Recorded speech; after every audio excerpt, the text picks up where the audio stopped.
나의 지성소에 들어가 보좌하며.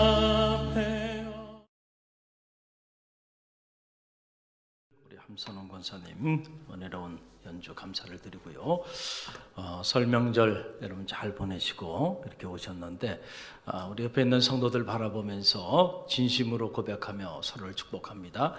당신은 소중한 사람입니다. 우리 옆 사람 바라보면서 당신은 소중한 사람입니다. 할렐루야. 여러분 한 분 한 분은 정말로 소중한 사람들임을 꼭 잊지 마시고 하나님 안에서 여러분의 존재의 가치를 경험하시며 사시는 축복이 있기를 간절히 바랍니다. 우리가 나이가 들면서 점점 여러 가지 많은 변화들이 우리 안에 일어나는데, 나이가 들면서 사라지는 것들이 여러 개 있어요. 그 중에 하나가 바로 뭐냐면 희망이라는 거예요. 희망이라는 게 나이가 들면서 점점 사라져요.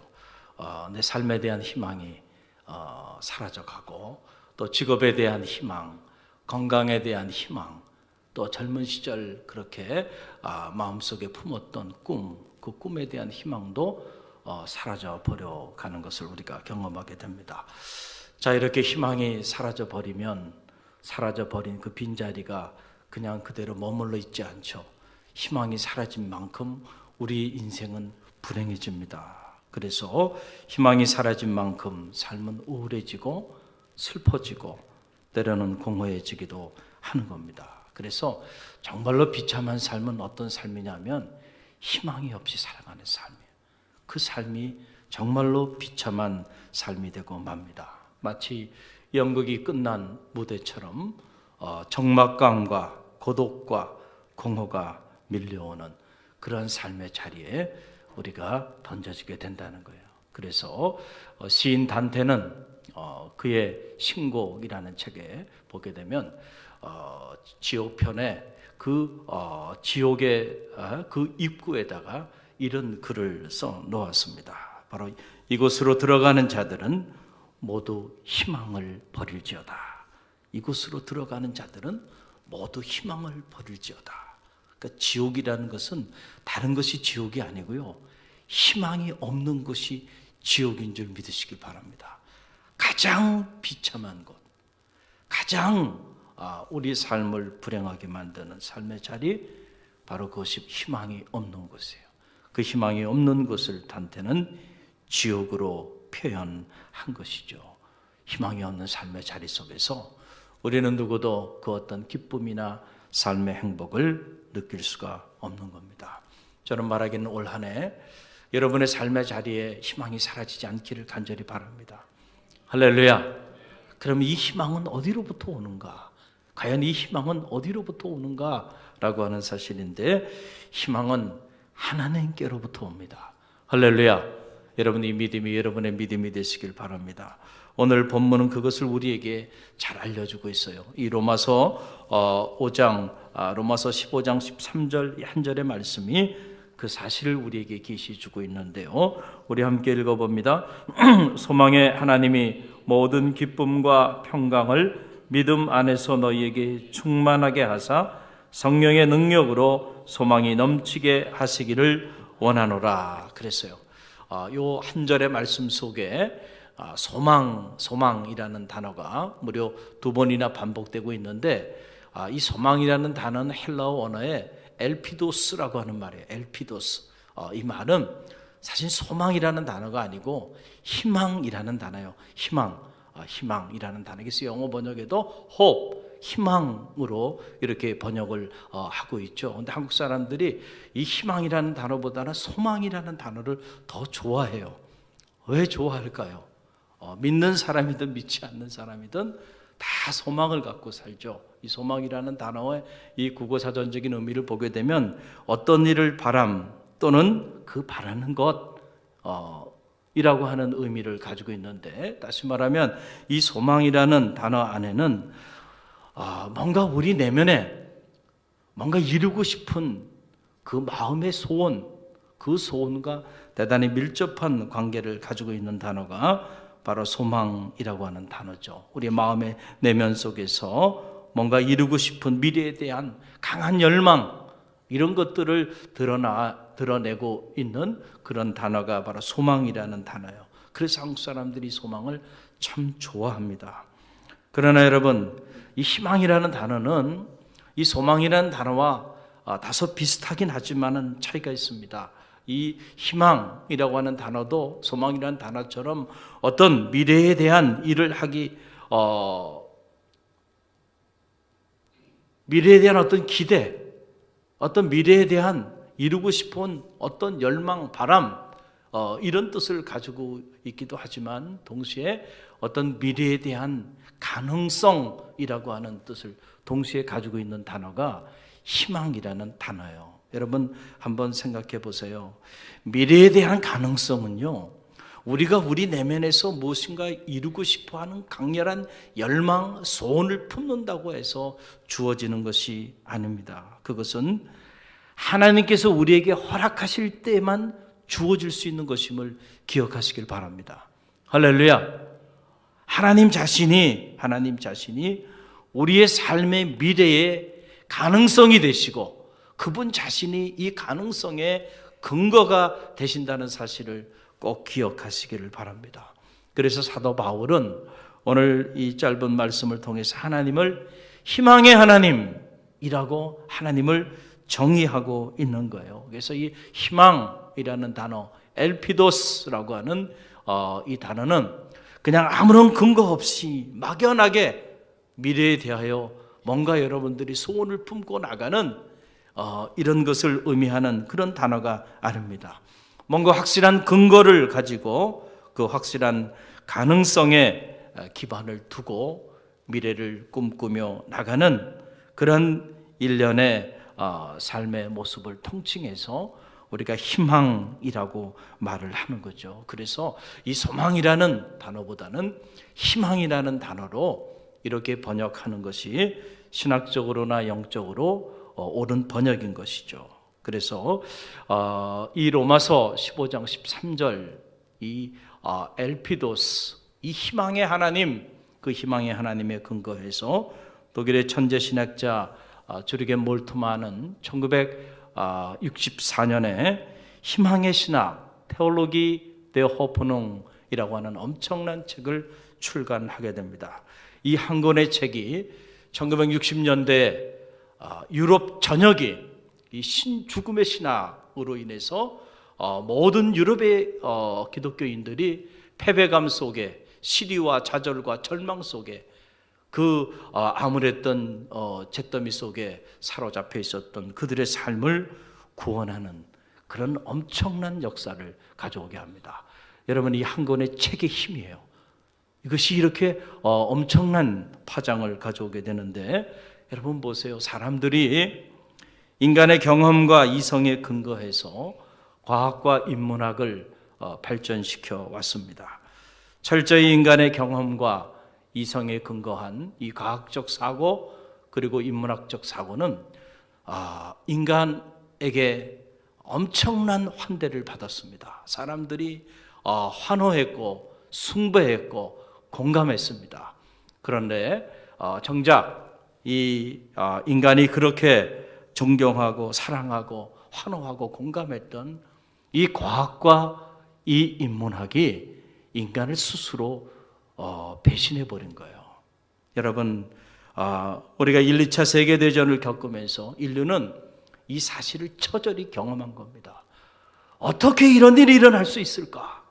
이 1, 2차 세계대전을 경험하면서 우리가 속았구나 라고 하는 사실을 깨닫게 된 거죠. 인문학이 인간의 감정, 인간의 감성, 인간의 가치를 대단히 존귀한 존재로 인간을 만들어줬어요. 그래서 인간은 그런 고귀한 존재인 줄 알았어요, 우리가. 그런데 1, 2차 세계대전을 겪으면서 인간이 정말 끔찍한 피조물, 추악한 존재로 전락될 수 있다는 사실을 절실히 깨닫게 된 거예요. 인간이 이렇게 악한 존재구나 라고 하는 사실을 알게 된 거고, 또 과학적 사고가 그동안에 우리로 하여금 과학적 사고를 통하여 문명의 이기가 발전하게 되면 우리의 삶이 보다 윤택하고 복지국가 소위 말하는 행복한 삶을 보장해 줄 거라고 생각하고 이 과학적 사고를 숭배하고 살아왔는데, 한순간에 이 과학적 사고의 산물인 이 무시무시한 무기들이 인간을 창조의 영역이 아니고 파괴의 영역으로 밀어넣는 모습을 보면서 이런 과학적 사고가 우리 삶을 이렇게 송두리째 파괴의 영역으로 끌어가는구나 라고 하는 사실을 뒤늦게 깨닫게 된 겁니다. 그 인간 스스로가 희망을 가지고 있었던 그 과학과 인문학이 무너지기 시작한 거죠. 그래서 좌절했고 절망했던 거예요.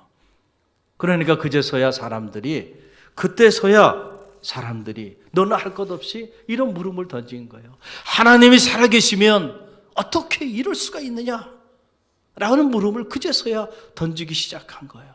그 이전에는 하나님이 살아계시면 어떻게 이럴 수 있느냐? 이건 신학적 물음이죠. 이 신학적 물음은 폐기 처분해 버렸습니다. 휴지통에 집어넣어 버렸어요.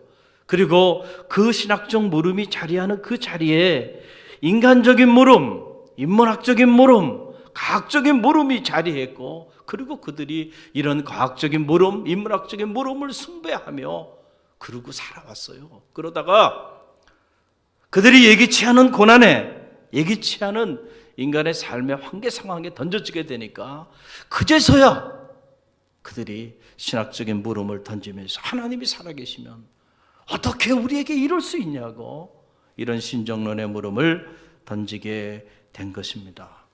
여러분, 오늘 우리 삶을 들여다보면 오늘 우리 삶도 마찬가지라고 생각해요. 평소에는 여러분들이 과학적 사고를 숭배하며 살아가고 있죠. 틀림없습니다. 과학적 사고를 여러분들이 가지고 그 과학적 사고에 기반을 두고 여러분들이 가치체계를 가지고 살아가요. 평소에는 여러분이 얼마나 귀합니까? 인간의 사상, 이데올로기라고 말하죠. 그 이데올로기가 오늘 우리 시대의 문명의 체계를 만들어가고 있잖아요. 가치관이라고 하는 것이 그렇게 형성이 되고 있는 거죠. 얼마나 여러분들이 귀하게 생각하고 소중하게 생각해요. 그런 것들이 인간 한 사람 한 사람의 인권을 존중해주고 인간의 가치를 존중해주고 있는 거 아닙니까? 그 여러분들이 그것을 얼마나 소중한 가치로 생각하며 살아가고 있습니까? 그런데 여러분이 그렇게 살아가다가 여러분의 삶에 정말 여러분이 감당할 수 없는 삶의 위기가 봉착해요. 자녀가 갑자기 끔찍한 질병에 걸려 죽어간다든가, 여러분들이 예기치 않은 교통사고로 반신불수가 돼서 감당할 수 없는 절망의 늪가운데 빠진다든가, 여러분이 사랑하는 이가 어느 날 갑자기 사업에 도산해서 길바닥에 내앉게 됐다든가, 이런 감당할 수 없는 삶의 위기 가운데 여러분들이 딱 봉착하게 되면요, 그런 과학적 사고가, 그런 인문학적 사고가 여러분에게 아무런 도움이 되지 않는다는 사실을 깨닫게 돼요. 그래서 그땐 여러분들이 무릎을 꿇고 그제서야 여러분들이 신학적인 물음을 던지는 거예요. 없던 신도 찾는 거죠. 하지 않던 기도도 그제서야 하기 시작하는 거죠. 이것이 바로 오늘 인간이 하나님 앞에 살아가는 그런 삶의 모습이에요. 여러분, 사도 바울은 희망, 그 희망을 하나님에게서 찾았다는 사실을 여러분 꼭 기억하시길 바랍니다. 그래서 희망의 하나님만이 우리에게 유일한 기쁨과 평강을 주실 수 있다는 사실이에요. 신학적이고 영적인 물음, 이 물음 안에서만 우리 인생의 해답을 찾을 수 있다라고 하는 그런 얘기죠. 그래서 오늘 본문 13절 상반절 말씀을 희망이라는 단어로 번역을 해서 우리가 다시 한번 읽어봅니다. 함께 읽어봅니다. 희망의 하나님이 모든 기쁨과 평강을 믿음 안에서 너희에게 충만하게 하사. 아멘. 하나님이 누구신가? 하나님은 희망의 하나님이 되시는데 그 희망의 하나님이 모든 기쁨과 평강을 우리에게 충만하게 허락하여 주시는 분이심을 여러분 꼭 믿으시길 바랍니다. 할렐루야. 우리가 이 사실을 모를 때 세상에 속아요. 세상의 거짓된 신화에 속아서 살다가 우리의 삶이 무너지는 거예요. 오늘 우리가 경험하는 삶의 기쁨과 평강도 결국 희망의 하나님께로부터 온다는 사실을 꼭 기억하시기를 바랍니다. 물론 우리가 하나님 없이 찰나의 쾌락이나 잠시의 마음의 평정을 경험할 수는 있어요. 그러나 그것이 결코 영원하지 않고, 그러기에 진정한 기쁨, 진정한 마음의 평화를 보장해 주지 않죠. 그래서 우리가 하나님 밖에 거할 때 우리의 삶은 언제나 불안합니다. 두려움과 근심과 걱정과 염려가 떠나지 않는 그런 흔들리는 터전 속에 오늘도 흔들리며 그렇게 오늘 우리가 살아가게 된다라고 하는 사실이에요. 저는 바라기는 희망의 근거가 되시는, 흔들리지 않는, 우리에게 영원한 기쁨과 평강을 허락해 주시는 그 하나님이 여러분의 존재의 기반이 되시길 바랍니다. 할렐루야. 그 하나님 안에 있으면 우리는 어떤 삶의 자리 속에서도 절망하지 않고요, 어떤 상황 속에서도 결코 우리의 희망이 무너지지 않는다라고 하는 사실입니다. 왜냐하면 하나님은 그 자신이 희망이 되시고 그 자신이 희망의 에너지가 되시기 때문에 그렇습니다. 여러분, 그 희망은 모든 갈등을 넘어서는 그런 희망이에요. 구원은 언제나 죄와 갈등합니다. 생명은 언제나 죽음과 갈등하고, 영광은 언제나 고난과 갈등하고, 평화는 언제나 분열과 갈등합니다. 희망은 이러한 모든 갈등 속에서 탄생하는 거예요. 사람들은 생각하기에 이러한 갈등이 있기 때문에, 죄가 있기 때문에, 분열이 있기 때문에, 고난이 있기 때문에, 죽음이 있기 때문에 오늘 우리가 희망을 가질 수 없다라고 말을 하는데, 그러나 언제나 하나님이 우리에게 주시는 희망은 죄를 극복하는 희망이에요. 할렐루야. 죽음을 극복하는 희망이죠. 분열을 극복하는 희망임을 믿으시길 바랍니다. 그래서 성서가 오늘 우리에게 주는 그 희망은 십자가를 통한 희망이죠. 그걸 우리는 부활의 희망이다 이렇게 말을 해요. 십자가만큼 무서운 갈등이 어디 있어요? 십자가만큼 무서운 절망이 어디 있어요? 죽음입니다. 그것은 패배고 실패고 좌절이고 절망의 상징 아닌가요? 그러나 하나님은 그 십자가를 통하여 세상이 무너뜨릴 수 없는 부활의 희망으로 우리 삶을 인도하셨다는 사실을 꼭 기억하시길 바랍니다. 할렐루야. 이것이 진정한 의미의 부활의 신앙이에요. 우리가 잘못된 부활의 신앙은 이런 십자가의 갈등, 십자가의 이 절망을 우리가 이해하지 못하고 받아들이는 또는 추구하는 그런 신앙, 그건 잘못된 부활 신앙이죠. 우리의 부활의 희망은 언제나 십자가의 갈등을 통해서 주어지는 것임을 기억하시길 바랍니다. 십자가를 짊어지는 그 갈등 속에, 그 고난 속에, 그 좌절과 절망과 실패 속에서도 여전히 우리가 희망할 수 있는 것은 이 십자가의 갈등과 고난과 죽음을 넘어서서 주님께서 우리의 부활의 첫 열매가 되셨다는 사실이에요. 할렐루야. 그 보혈의 피로 오늘 우리를 구원하셔서 주의 자녀 삼아 주셨기 때문에 우리는 그 십자가의 죽음의 그림자 속에서도 부활의 영광을 바라보며 결코 절망하지 않고 우리가 희망하며 사는 것이죠. 할렐루야. 이 희망이 여러분의 희망이 되시기를 간절히 바랍니다. 오늘 이 짧은 말씀 보게 되면 그러면 이 희망의 에너지가 어떻게 구체적으로 우리에게 임하게 되는가라고 하는 사실인데, 오늘 이 로마서 15장 13절 말씀 보게 되면 성령의 능력을 통해서만 우리에게 이 희망이 우리 가운데 충만하게 주어지게 된다라고 하는 그런 사실입니다. 그래서 로마서 15장 13절 말씀 우리 다시 한번 희망으로 이 말씀을 번역해서 함께 읽어봅니다. 희망의 하나님이 모든 기쁨과 평강을 믿음 안에서 너희에게 충만하게 하사 무엇으로? 성령의 능력으로 희망이 넘치게 하기를 원하노라. 아멘. 성령의 능력으로. 이게 무슨 말이냐? 능력이라는 거는 이게 두나미스라고 하는 말이죠. 너희가 성령을 받으면 권능을 얻는다. 그 권능이 두나미스. 성령의 능력이 우리 가운데 임하기 시작하면 그때부터 우리 삶에 나타나는 변화들이 있는데 그 변화 중에 가장 큰 변화, 가장 큰 기적, 이게 뭐냐? 바로 뭐냐면 절망했던 사람들이 이제 희망을 갖기 시작한다는 거예요. 할렐루야. 왜냐하면 성령은 희망의 영이기 때문에, 성령은 하나님의 영이죠. 하나님 자신이 희망이시고 희망의 근거가 되시고 희망의 에너지가 되시잖아요.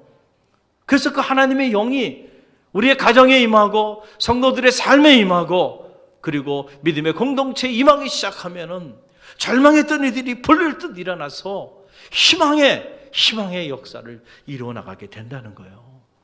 여러분께서 에스겔을 보게 되면 이스라엘이 완전히 패망했습니다. 완전히 무너져 버렸죠. 그때 하나님의 영이 하나님의 사람 에스겔에게 임합니다. 그래서 그 하나님의 영이 그를 끌고 가서 하나의 환상을 보여주는데, 어떤 환상을 보여주냐면, 큰 골짜기에 가는데 골짜기에 보니까는 죽은 뼈들이 절비한 거예요. 완전히 죽어서 드라이 돼버리네. 완전히 말라빠져 짐승도 거들떠보지 않은 그 죽음의 골짜기를 보게 합니다. 그런데 여러분, 놀라운 사실이요, 하나님의 말씀이 대언되기 시작하니까 그 죽음의 뼈들이 서로 연락하면서 하나님의 큰 군대를 이루는 희망의 환상을 보여주는 거예요. 지금은 패망했지만은, 완전히 나라가 무너졌지만은, 그러나 성령의 능력 가운데 다시 회복시켜 주신다고 하는 이 미래에 대한 비전, 미래에 대한 희망을 이 선지자에게 선포함으로 이스라엘 백성들의 무너졌던 절망을 새롭게 희망의 미래로 나가게 한 거 아니에요? 사도행전을 보세요. 예수님이 십자가에 붙잡히시고 고난당하시니까 갈등했죠. 좌절했죠. 절망했죠. 그 처참한 죽음 앞에서 그들은 각기 자기 갈 길로 다 뿔뿔이 떠나기 시작했잖아요. 그때 주님께서 그들에게 뭐라고 말씀하셨어요? 떠나지 말라는 거예요. 예루살렘을 떠나지 말고 내가 너희에게 이미 약속했던 말을 기다리라. 너희가 성령을 받게 되면, 하나님이 이제 얼마 있지 않아 너희에게 성령을 부어줄 텐데, 성령을 받게 되면 권능을 얻고, 권능을 얻으면 예루살렘과 온 유다와 사마리아 땅끝까지 이르는 내 증인이 될 거다. 도망가는 인생이 아니라 오히려 너희가 이 고난의 땅, 죽음의 땅, 실패의 땅, 좌절과 이 절망의 땅에서 새로운 역사를 이루는 일꾼들이 될 것이라고 하는 엄청난 선언을 하잖아요. 실제로 그들이 성령 충만함을 받기 시작하니까 도망치고 싶었던 그 땅에서 사도행전의 역사를 이루는, 다시 일어나기 시작하잖아요. 놀라운 역사가 나타나기 시작하는. 무엇이 임하니까요? 무엇이 임하니까? 성령이 임하니까요. 절망했던 자들이 다시 일어나는 거예요. 희망의 역사들이 나타나기 시작합니다. 왜냐하면 성령은 희망의 영이고 하나님은 희망의 하나님이시기 때문에 그렇다라고 하는 사실입니다. 여러분, 저는 가끔 본죽, 여러분 본죽 아시죠? 본죽 죽 파는 곳이잖아요. 가끔 이렇게 본죽을 방문해서 이렇게 죽을 사 먹을 때가 있어요. 건강할 때도 죽을 사 먹어요. 요즘 보니까 본죽에 또 새로운 메뉴들도 많이 개발이 되고 참 본죽 죽이 맛있더라고요. 이 본죽 대표로 있는 독실한 크리스찬인 이 김초로 대표에 관한 그런 이야기입니다. 본래 이분이 이 천연 소재 목욕용품을 외국에서 수입해가지고 이렇게 판매했던 그런 분이에요. IMF 이전에 월 매출액이 무려 20억이나 됐대요. 돈을 많이 벌었죠. 그런데 IMF가 터지면서 완전히 쫄딱 망한 거예요, 이번에. 그리고 아내는 우울증에 시달려서 병원에 입원하고 아이들만 혼자 집에서 남게 되었는데 삶이 완전히 한순간에 무너져 내리게 된 거예요. 그래서 그렇다고 해서 먹고 살아야 되잖아요. 그래서 저 여대 앞에서 호떡 장사를 시작했다고 합니다. 호떡을 파는데 그것을 팔면서도 항상 이분이 정장을 입고 본인이 외식업을 한다고 하는 자부심을 가지고 호떡을 팔기 시작했대요. 근데 호떡 팔아가지고 얼마나 벌겠어요? 어려웠습니다. 그때 친구가 요리 학원을 좀 한번 우리가 운영해 보자. 그 친구가 이제 동업을 제의한 거예요. 그래가지고 친구의 말에 빠져서 요리 학원을 이렇게 오픈을 했어요. 그런데 요리 학원이 정말 잘 됐답니다. 그게 잘 되고 나니까 친구가 배신을 한 거예요. 그러면서 내가 혼자 할 테니까 너는 좀 그만했으면 좋겠다. 그래서 친구에게 또 배신당하고 그나마 가지고 있던 돈도 완전히 다 잃어버리게 된 거예요. 그때 그가 갈라디아서 6장 9절 말씀 하나님이 주셨다는 거예요. 우리가 선을 행하되 낙심하지 말지니 포기하지 않으면 때가 이름에 거두리라. 할렐루야. 때가 이르면 거둘 것이다. 낙심하지 말아라. 그래서 이분이 지금도 하루에 1시간씩 새벽을 깨우며 매일 1시간씩 기도하는데 그때 너 기도했다네. 그때부터 하루에 1시간씩은 하나님 앞에 기도하고 또 기도하면서 살 길을 찾은 거예요. 그러나 결코 포기하지 않고 기도하며 나가는데 어느 날 새벽에 기도하는 중에 성령께서 마음에 감동을 주시기 시작하더니 갑자기 지혜를 주시더라는 거예요. 사업의 아이템을 주시는 거죠. 여러분 기도하다 보면 떠오르는 아이디어들이 하나둘이 아니잖아요. 기도하는 사람들은 그걸 알 거예요. 자, 그래서 죽을 팔라 그랬던 게 죽을. 그러니까 한 번도 생각하지 않았던 일인데 그래서 양반이 죽을 팔기 시작하는데 그냥 판 게 아니고 6개월 동안 이 혀가 다 마비될 정도로 죽을 연구했다는 겁니다. 죽을 연구해가지고 저 대학로 아주 후미진 그 골목 거기 2층에 조그만 그 죽가게를 이렇게 오픈한 거예요. 그런데 그것이 입소문이 나기 시작한 거예요. 죽이 막 팔리기 시작하는 겁니다. 그래서 그렇게 시작한 그 죽이요. 여러분 한국의 이 외식 업계는 보통 이렇게 프랜차이즈 같은 경우도 그렇고 시작을 하면은 이 외식 업계는 3년 정도가 위기라고 하는 거예요. 3년쯤 되면은 85%가 문을 닫는데요. 그런데 이 죽은 1%도 문을 닫지 않았다는 거예요. 그게 지금 1,000호점을 냈어요. 1,000호점. 본죽이 없는 곳이 없어요. 어디나 다 본죽이 있잖아요. 너무너무 감사한 거예요. 그래서 지금도 매일 새벽을 깨우며 하루에 1시간씩은 하나님 앞에 기도하면서 본사랑 복지 법인을 만들고 사랑이 필요로 한 가난하고 소외된 이웃들을 위해서 적극적으로 하나님이 자신에게 허락해 주신 그 물질의 축복을 가지고 나눔을 실천하는 이런 능력 있는 그리스도인의 삶을 오늘도 살아가고 있다라고 하는 사실입니다. 우리 주변에는 하나님의 살아계심을 능력 있게 체험하고 절망 속에서도 절망하지 않고 다시 일어나 하나님이 우리 가운데 주시는 새로운 희망의 미래를 향해서 힘있게 나가는 이들이 어찌 본죽 대표 김철호 씨만 있겠어요. 할렐루야. 저는 바라기는 여러분이 지금 어떤 삶의 자리에 있는지 모르지만 용기를 잃어버리지 마시기를 간절히 바랍니다.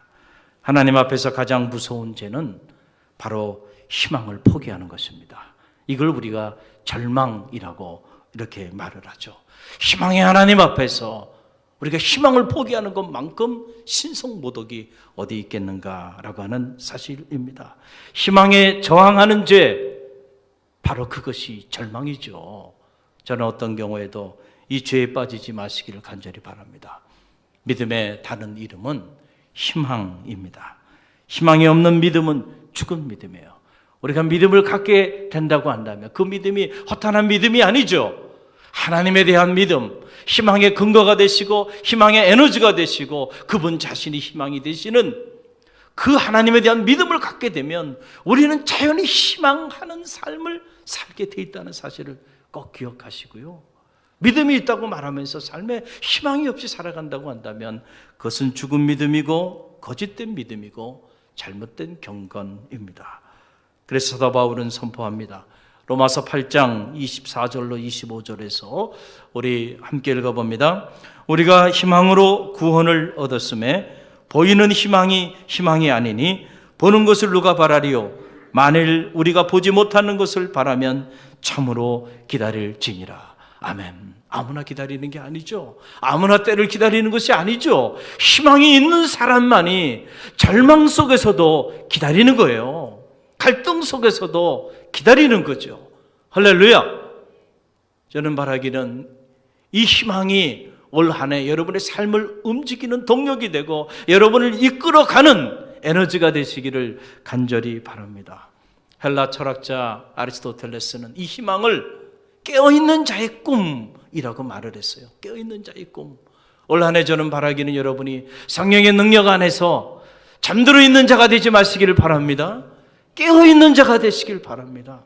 그래서 이 성령의 능력 안에서 하나님이 여러분의 가정과 여러분의 삶에 그리고 우리 믿음의 공동체와 그리고 이 지역과 나라와 민족과 세계 열방에 주시는 새로운 그 희망의 미래를 가슴에 품고 여러분들이 힘있게 올 한 해 하나님의 역사를 이루어 나가는 갈릴리교회 모든 성도들이 되시기를 주님의 이름으로 간절히 축원드립니다. 오늘도 하나님이 여러분과 함께 하십니다. 희망의 영이신 성령께서 오늘도 이 자리에 여러분과 함께 하십니다. 어떤 경우에도 낙심하지 말고 좌절하거나 절망하지 말고 하나님 주시는 그 희망 안에서 미래를 희망하며 기도하고 희망하며 예배하고 희망하며 섬기는 갈릴리교회 모든 성도들이 되시기를 주님의 이름으로 간절히 축원드립니다. 우리 함께 기도합니다.